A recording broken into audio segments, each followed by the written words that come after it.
bueno, sí, dient que és vergonyós, és veritat, vergonyós, que el capítol que més il·lusió em fa i 10 minuts abans em preguntes de què parlarem, però tu, xaval, de què vas? Home, és que com que normalment els episodis anteriors o l'episodi actual sempre introduïm el que parlarem a l'episodi següent, aquest cop no ho vam fer. I de fet vam deixar l'episodi en un punt una miqueta estrany en el que tancàvem l'episodi dient-ho i això anirà cap a dalt i cap a la dreta. I va sonar com molt tètric. I vaig dir, hòstia, i se'm va quedar això. I vaig dir, merda, això ho hem de corregir al següent episodi. Però és veritat que havíem parlat, d'altra banda, que parlaríem d'un tema que havia sortit fa uns quants episodis, que era la gestió de correu. És que aquest tema, i no ho recordes, i és gravíssim, va sortir en una conversa telefònica. Jo recordo... Recordes que et vaig dir que tinc aquesta memòria fotogràfica, que sé exactament on estava quan vaig dir una cosa? Pues... I jo estava a Grècia, no? Segur que jo estava a Grècia quan vam tenir aquesta conversa. No, va ser molt més recent. No, va ser molt més recent. Va ser molt més recent. Jo estava al carrer del Perill, a Gràcia. Val? I estava caminant per allà i va sortir el tema dels taps del navegador, que és, bueno, és algo que ara m'has dit, no, és que tinc els ventiladors del meu ordinador, tal. És que no m'estranya, fill meu, és que no m'estranya, és que no et dona la RAM, però bueno, és igual, és un tema per un altre dia. I va sortir el tema de la gestió del correu. I aquí sí que tu i jo som antagònics, però el blanc i el negre, el dia i la nit, La dreta i l'esquerra som, O sigui, totalment, Totalment. Però, per exemple, o sigui, jo me'n recordo que en un dels episodis vam introduir temes de productivitat i vam estar parlant, i de fet ja això ja ho havíem apuntat com a idea per un episodi, no? De dir que a tu se't sortia el cor, diguem, del pit cada cop que veies algú que tenia més de 3 pestanyes de navegador, no? Jo ara estava comptant i avui en tinc 44 obertes, val? De fet, n'hi ha una que és de la teva pàgina web, Marc, per tant hauries d'estar orgullós que un 44è del meu navegador estigui consumint RAM perquè està la teva pàgina web oberta amb l'article que vas escriure introduint foc a terra. I d'allà, em sembla que vam derivar a la part de com gestionem les tasques, no? Que de vegades doncs, és una manera de tenir com tasques obertes, dir, hòstia, jo obro una pestanya del navegador perquè sé que això ho faré després, però de pestanyes del navegador potser en parlarem un altre dia. Faig exactament el mateix amb el correu, perquè jo soc una persona que viu en el correu. Soc una persona que, per qui no em conegui, faig desenvolupament de negoci. Aleshores, pràcticament tota la comunicació que faig és de portes en fora. De la meva empresa, portes en fora. No? Amb potencials clients, amb partners, amb sponsors, amb empreses amb les que has de parlar. Som un actor bastant intens dins de l'ecosistema de startups i tecnològic de Barcelona. Per tant, jo porto tot el tema de relacions institucionals de l'empresa amb tots aquests altres actors de l'ecosistema.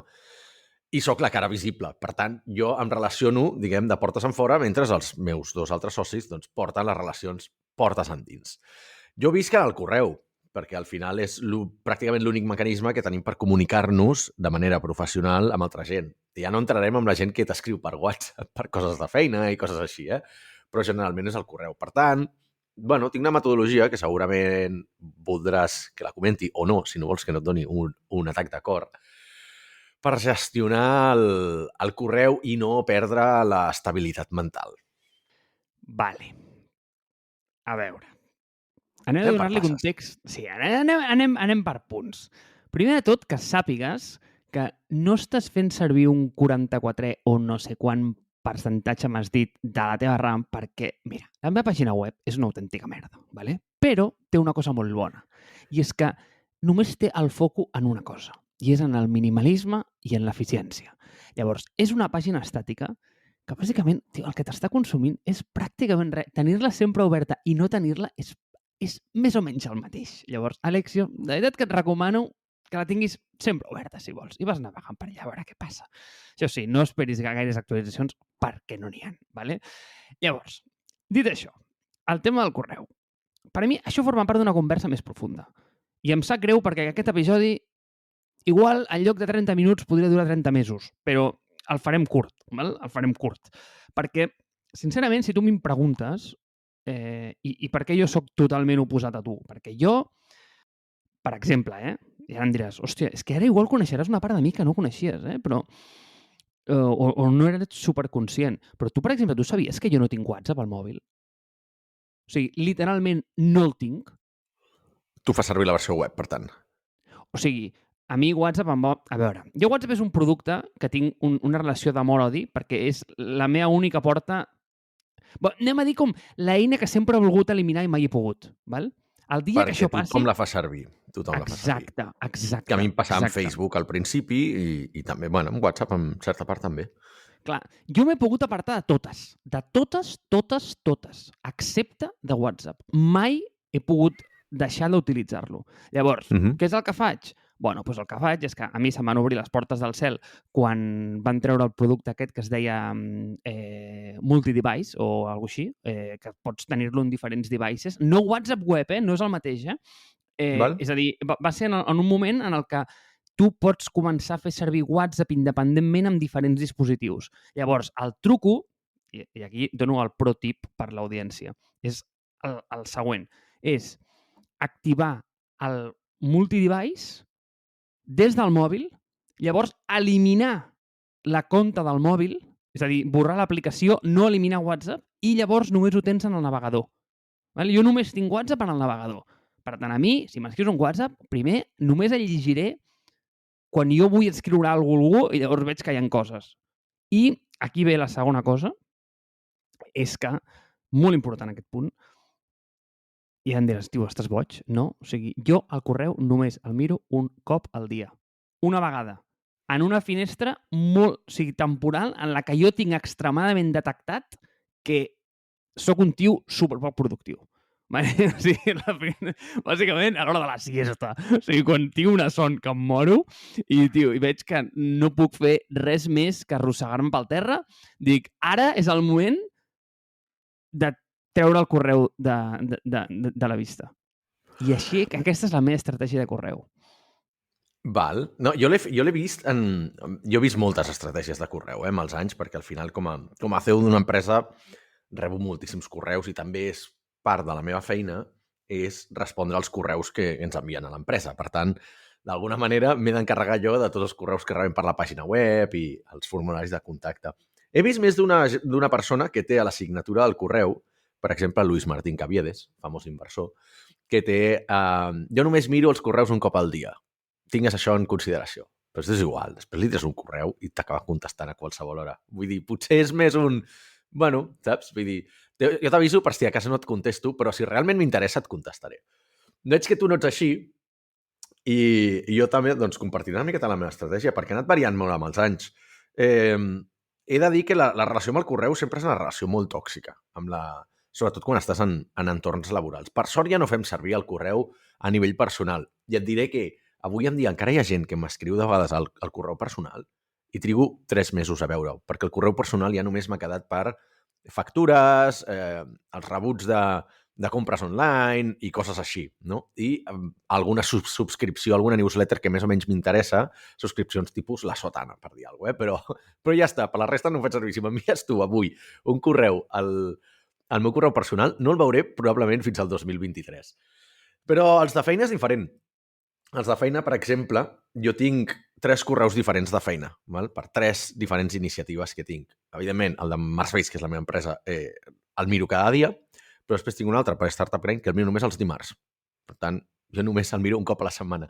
És una miqueta millor que el que fas tu, però per què? Perquè tinc la meva setmana dividida en dies temàtics. I aleshores, doncs si fins ara ho he canviat recentment, però fins ara el dilluns feia ventes, el dimarts feia Startup Grind i comunitat, el dimecres feia màrqueting i comunicacions, els dijous feia... No me'n recordo què feia. No me'n recordo perquè ho he canviat.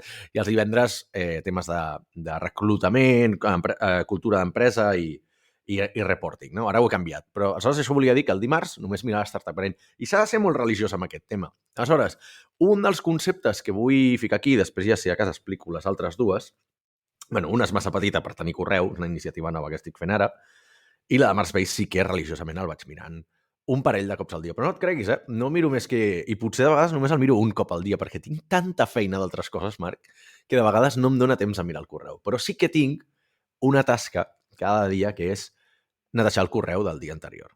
Per què? Perquè jo, a diferència de tu, segurament, ho faig servir com a... Em deixo dintre de l'inbox, de la safata d'entrada, em deixo els correus dels quals tenen alguna acció que depèn de mi. val? Com si jo he de fer alguna cosa. Saps? Fins que no està resolt allò, no els puc arxivar.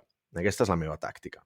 Però també tinc una cosa bona, que com que faig servir un client de correu d'aquests ja més avançats, més professionals, que es diu Superhuman, que de fet costa 30 pavos al mes, és una bogeria, però clar, per feina et dona una estabilitat al·lucinant, que és que si m'entra un correu que no em toca avui, és a dir, en el meu correu de la feina, m'entra un correu de Mars-based, hi ha una funcionalitat que es diu snooze, no? Com el tema de les alarmes del mòbil, un posposar, i dic, l'envio dimarts que ve, sense haver-lo llegit. És igual si és urgent, és igual si l'ha enviat el Santíssim Papa de Roma, saps? Vull dir, o si m'arriba una cosa que és de reclutament, el passo a divendres, perquè és el dia que em toca fer allò.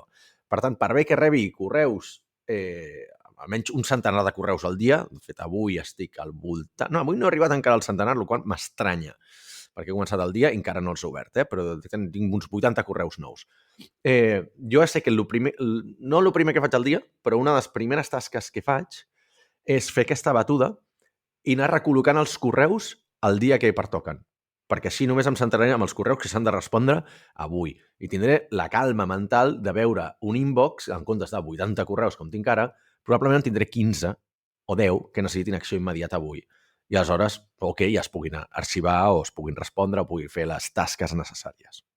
És que ara m'he recordat que va venir per aquí la conversa, perquè jo et vaig dir, hosti, jo pensava que faria servir Hey, perquè, home, òbviament, sent un fan de Basecamp, doncs... Correcte, però no. Però no. Vaig decebre aquí. No, que va, no em vas decebre, perquè Superhuman, aquestes eines, són d'aquelles amb les que tinc aquesta relació bipolar, no? Perquè a mi els productes en si m'encanta provar-los, però... I a més aquest de Superhuman és guai, perquè això ho va muntar el tio que va fer Rapportive, oi? El que... Correcte, sí. Vale. Es diu Raül, aquest paio, veritat? Raül Gofra, sembla que es diu. O Bogra. Sí, exacte. És que només em surt el nom. O sigui, només em surt el nom perquè el cognom és impronunciable. Mai he sabut com es diu. Però bueno, Raül, amb H intercalada, que fa que ho recordis més, perquè és més estrany. Exacte. Sí. Exacte. Pues, ja, tio, aquest tio li va vendre Rapportive a LinkedIn, oi?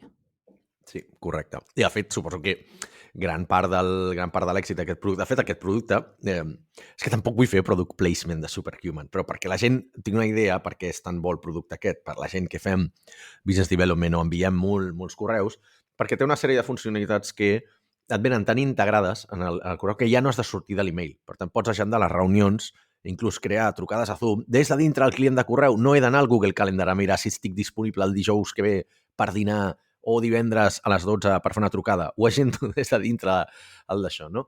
I una de les coses que té, que a mi em va molt bé per ventes, és que precisament té Rapportive està dintre. Rapportive era una eina que van fer aquesta gent, que s'integrava en Gmail, era un plugin de Gmail, que el que feia és, si el Marc m'enviava un correu a mi, jo obria el correu i veia el perfil de negoci del Marc, o sigui, tota la seva informació pública, diguem, el seu perfil de LinkedIn, el seu perfil de Twitter, si té una pàgina web, la seva pàgina web. Tenia una sèrie de business intelligence, un motor de business intelligence per darrere que et generava com un perfil d'aquesta persona, més o menys acurat, I anava perfecte, perquè saps, tu sabies ja de quin pal era, podies connectar amb ell per LinkedIn, podies extreure una sèrie d'informacions que a nivell de ventes o a nivell de negoci et podien anar bé. Però bueno, tot això ho han ficat a Superhuman, la veritat és un producte que va molt bé, precisament per això, per tornar a guanyar la calma mental del... Però entenc que té una relació amor-odi. I, de fet, un dels conceptes que a mi m'agrada destacar, que hi ha molta gent que diu que s'ha de fer amb la gestió de correu, que és el concepte Inbox Zero, val? Que és el de que cada dia has d'aconseguir que el teu correu, o sigui, la teva safata d'entrada, arribi a zero, perquè és com una metodologia de feina. Jo la vaig estar provant durant molt de temps, i no sé quina opinió tens tu, Marc, però em va crear més dependència i més ansietat que els beneficis que em donaven. Per tant, jo avui en dia, si passo 2 dies sense haver netejat la bandeja de correu, safata, trobo una certa satisfacció perquè, de fet, trobo bastant, com t'ho diria, angoixant quan rebo el missatge aquest d'Inbox Zero, perquè de vegades no l'assoleixo i dic, ostres, no l'he assolit. No es tracta d'assolir-lo, no és la meta. La meta és aconseguir fer el que has de fer amb el correu, gestionar-lo i que sigui l'eina que et porti als teus objectius. No és una finalitat arribar a zero cada dia, perquè si no pots fer trampes i ho arxivo tot, o ho envio tot a demà, o elimino els correus, o passo del tema olímpicament, no? I això et genera una certa dependència que entenc que crec que per aquí venia el de sorprèn que facis servir Superhuman, perquè a més també tenen uns temes de tracking que no van caure gairebé de la comunitat, i no facis servir Hey, que és el client de correu que van fer la gent de Basecamp, que d'altra banda, no sé ara, però no funcionava per correus de Google. Per tant, home, poca funcionalitat per mi. Déu meu, i això marca com estem a les antípodes en termes de correus, perquè jo, no tinc compte de Google, per tant, sí, es pot viure sense una compte de Google, val? Jo no en tinc, així que... I tant. Tampoc de Facebook, així que també visc. Ni res del seu ecosistema, excepte WhatsApp, òbviament, ja ho hem dit, però no en el mòbil. I d'aquí venia el tema, de Superhuman, perquè jo et vaig dir, no, és que Superhuman, com totes aquestes merdes de productivitat, són aquestes coses que m'encantaria fer servir, però que sé que si les necessités, la meva vida seria molt miserable, ¿vale? I... Vas dir exactament aquesta frase. Sí, perquè la meva vida seria miserable, perquè llavors, bàsicament, es convertiria en tot el dia com està contestant en els correus, no? I això és una cosa, de veritat, és que és un problema que no vull tenir i vull prescindir d'ell. Llavors, quina és la meva estratègia? És absolutament oposada en aquesta. Penso, quin és el pitjor producte que gestiona correus a dia d'avui? Apple Mail. Vale. Ja claríssim tots. Pues, què faig servir jo? Jo faig servir Apple Mail, vale? I em dius, tio, en sèrio pots fer servir Apple Mail? O sigui, és un producte nefast en tots els sentits. Però amb la tecnologia, últimament i no tan últimament, m'agrada molt aquesta tendència de posar-m'ho difícil, de posar-li fricció, limitacions al que es pot fer. Val? Et poses pals a les rodes, clar. Exacte. Exemple tonto. És que si veiessis el meu telèfon mòbil, crec que deixaríem de ser amics. A veure, Àlex, és que, mira, això ja és un tema... Vull dir que... Dispara. Igual et sorprengui amb algunes coses, Bueno, doncs mira, ara et sorprendré jo. A veure, és que el tema del telèfon mòbil a mi em sembla un tema curiós, val? I et donaré com el meu outlook general d'això. Si fa 20 anys ens diuen que el futur és anar caminant pel carrer, mirant avall una pantalla de 5 polgades, pensaríem que som imbècils. Perquè a tu no et passa que quan surts a córrer pel carrer i veus a la gent que està mirant el mòbil avall i no et veu venir, et venen ganes d'agafar-li el mòbil i tirar-li al terra? I ho sento, jo no sóc un tio agressiu, vale? Jo mai he pagat a ningú perquè a mi em fa molta por això. Però sí, m'estimo molt la meva vida i les meves dents, però, Àlex, tio, et juro que a la gent que està agafaria el mòbil, li tiraria al terra i m'aniria corrents. Diria, tio, fota't, hòstia. O la gent que va en patinet i va mirant el mòbil. O la gent que va amb la bici i va mirant el mòbil. O la gent que va conduint fa un any, més o menys, me'n recordo de veure un accident de cotxe en directe per un tio que anava mirant el mòbil i es va saltar un semàfor i es va estampar i, hòstia, va ser xocant per mi, que ho vaig veure des de la vorera, però vaig veure clarament que el tio estava mirant el mòbil i es va saltar el semàfor, sí, t'ho imagina't. Però entenc per on vas, Sí, per on anàvem? Anàvem la configuració del telèfon mòbil, que m'has dit, hosti, igual et sorprendré jo, igual et sorprendràs tu. No, et sorprendré jo. La meva és molt fàcil. Cosa número 1, només es toleren aplicacions que són d'utilitats. Si no són autenticadors, això de doble factor, aplicacions de banca, que les necessites per autenticar-te amb el banc, utilitats. Si no és això, no entra. Vale? Aquesta és la primera norma. Només utilitats. Val? La segona, res notifica. En el moment en què et planteges que les notificacions estan activades per defecte i que qualsevol persona pot il·luminar-te la pantalla en qualsevol moment, a mi això m'explota el cap. O sigui, penso, però quin tipus de realitat hem acceptat? O sigui, exacte. I estem d'acord. Però quin tipus de món hem aconseguit? O sigui, un món en el que qualsevol persona pot il·luminar-te la pantalla del teu dispositiu més íntim és un món de merda, ¿vale? I collons, Àlex, és que és veritat. Que hater que estàs, m'agrada. Segueix. Ui, no, és que he de parar, perquè a mi aquest tema em posa molt nerviós. És que jo aquest tema m'encén. Jo ja saps que un Barça-Madrid no m'encén, però aquest tema sí. Llavors, vale, aquesta és la segona. Notificacions, o sigui, totes fora per defecte. Res notifica el telèfon, aquesta és la segona. I atenció, apreta't, ara agafa't fort, Endavant. Pantalla en blanc i negre. Aquesta l'he sentit més d'un cop. Sí, pantalla en blanc i negre. Des de fa molt temps. Compra't un 3310 i faràs més o menys el mateix efecte, Saps que ho he pensat i ho he intentat moltes vegades. Tinc un amic que ho ha fet recentment. Sí, jo també. I és que, de veritat, vull dir, no vull ser a l'anticonsumisme i aquestes merdes, però el tema del 3310 jo m'ho he plantejat moltes vegades. El problema és que les aplicacions que necessito no estan disponibles. Per exemple, Authy, el tema de doble autenticació, l'aplicació bancària, totes aquestes coses no les tinc, llavors és que les necessito. Clar. Bueno, sempre podies tenir un telèfon a casa només per això. I ja està. I l'altre telèfon tenir-lo lliure.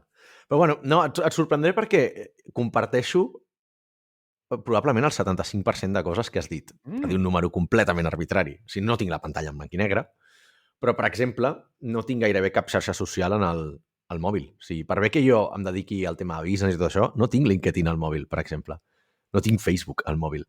Per què? Perquè és que veia que realment m'aportaven molt poc valor i ja així ho redueixo. Em poso la fricció aquesta de si he de fer alguna cosa a LinkedIn o a Facebook, l'he de fer a través de la web. I segurament el següent que surti per la finestra és Instagram. I ho tingui un cop al dia. Però és veritat que Instagram per postejar és complicat per la web. Però un altre que porto igual que tu, exactament igual que tu, i penso igual que tu, i també sóc molt trencado en aquest tema, i la gent m'odia per això, que és que el meu mòbil té absolutament 0 notificacions. Menteixo, crec que tinc alguna notificació que són les de Pokémon GO. I ja està. Imagina't.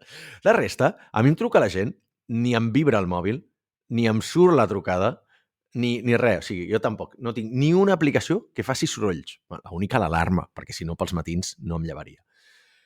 Però cap aplicació té permís de so en el mòbil i no em surten les notificacions. Tampoc tinc desactivades pràcticament totes les notificacions, però, per exemple, a mi no, si el mòbil està bloquejat, no se m'il·lumina la pantalla. O sigui, per veure-les, per aparèixer-me, ha d'estar el mòbil desbloquejat. Que això no passa mai, saps? I és més que res per la mandra, algunes és per la mandra d'haver d'anar una a una traient-les, però no faig servir mai la llista de notificacions aquella. Em sembla que potser només els SMS és l'únic que ara trobo que quan rebo un SMS, més o menys, són de valor, saps? Perquè sol ser coses de seguretat social, de la visita al dentista, de coses d'aquestes. Versus fa 15 anys on els SMS només eren spam i no rebies res de bo, no?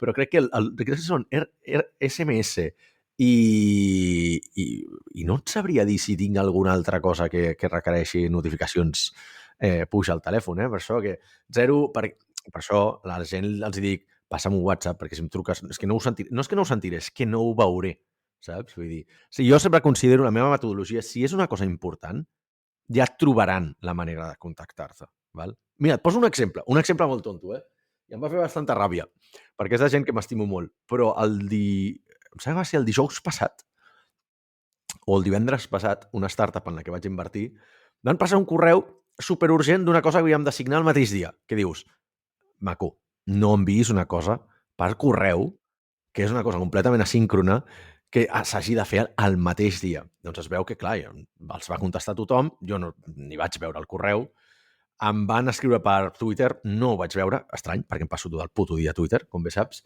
em van trucar, i no sé, al final em sembla que va ser algú altre que em va escriure, un amic que m'ha dit, tio, que aquests t'estan intentant contactar per tots els mitjans possibles, i aleshores vaig veure el correu, però a última hora, a 11:45 de la nit, sobre la bocina, i ho vaig signar, val?